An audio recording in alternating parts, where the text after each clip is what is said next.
When you have weeds and you don't really want to mow, you just let the goats out.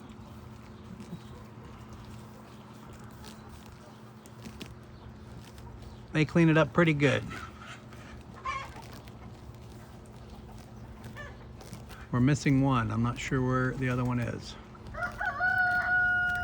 We have 10. Probably somewhere in the shade. Oh, there she is. There she is.